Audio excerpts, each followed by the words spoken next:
Hello, I am Sandy Ingram, your hostess and expat traveling the world, now in Mexico. Welcome to the Budget Retirement Planning channel, where you can learn where and how to live well on less, much less, during retirement as a digital nomad or just long-term travel. In this video, we talk about Acapulco, including the cost of living, the crime, and how they solve the crime. Are you ready? Let's get started.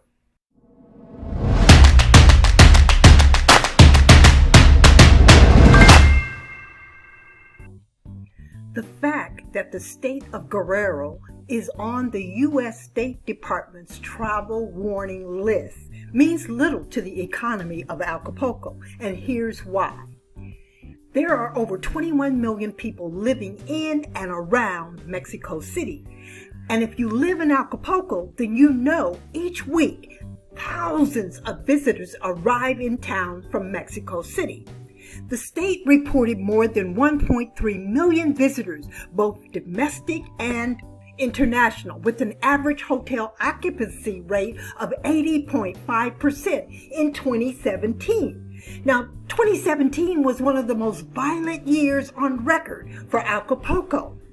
The people in Mexico City and in Acapulco understand that the drug wars pertain mostly to people who are in that lifestyle, not the everyday citizen, and certainly not the tourists.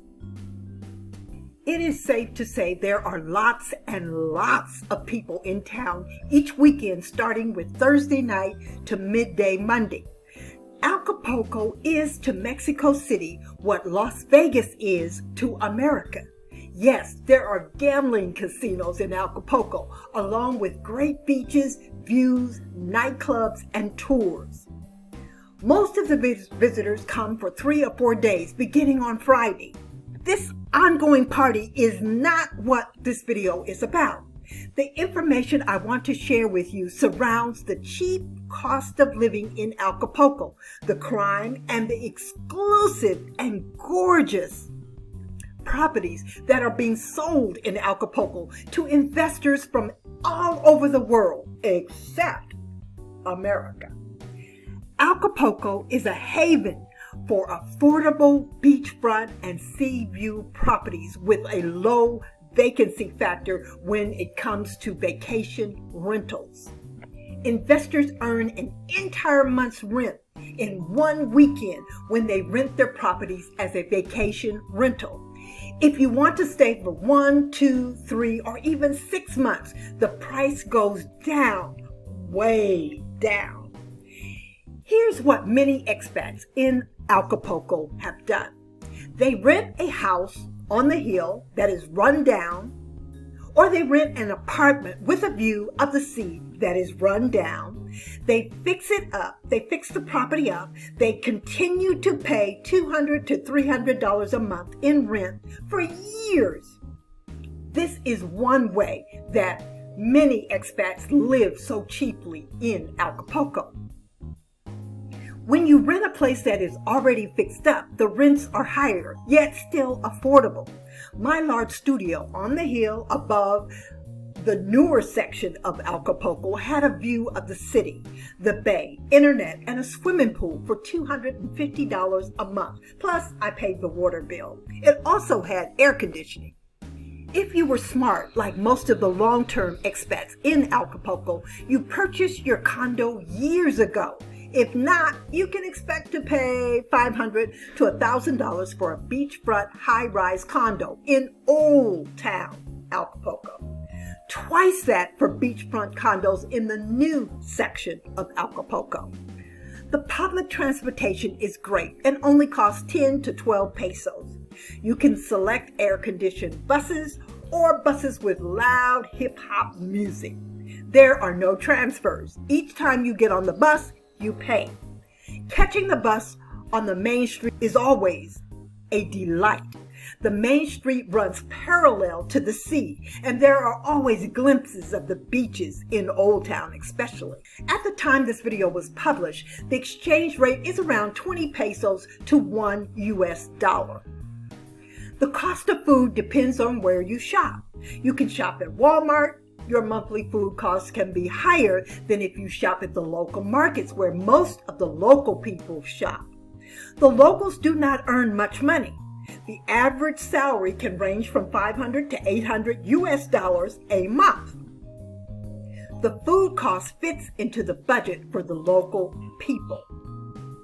My cell phone cost, no matter where I go within Mexico, is 150 pesos per month, which is less than $9 a month. Unlimited texts and calls, local and to the United States and Canada, I believe. I purchased the top-of-the-line smartphone for $200. My biggest cost is and was my entertainment, and this is only because I sign up for the same tours the tourists take. And as you know, tourists pay more. Doing it on my own is so much cheaper. You can determine the cost of living based on what you drive or not, where you live, and where you shop. You can live on $1,000 or slightly less a month for one person very, very well.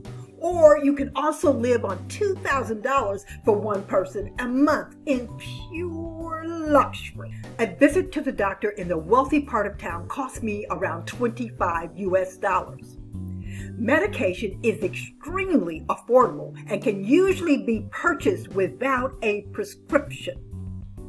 FedEx and UPS both have offices and delivery trucks in Acapulco. Amazon ships to Acapulco in record time. Almost 40% of all people living in the city have a view of the sea. This is because the city is only flat for the first 2 to 6 blocks beyond the sea before it becomes a steep grade uphill. Streets and exquisite villas with open-air living rooms are built overlooking the street below. This goes on all the way up the hill. The only thing that is different is the personality of the different neighborhoods. Now, about Acapulco, the city, and the crime. The cartel is real. However, if you do not sell or buy drugs and you refrain from nightclubbing every night, all night, you are reasonably safe. It is all about your lifestyle choices. If you use or purchase recreational drugs, Acapulco will deliver a different experience for you than for the rest of us, expats and visitors who do not. Of course, there is no help for stupid, like going to the ATM at 10 p.m. at night or getting drunk at the nightclub. There are exclusive parts of Acapulco which has never seen violence, yet violence follows the drug users and the drug sellers no matter where they live.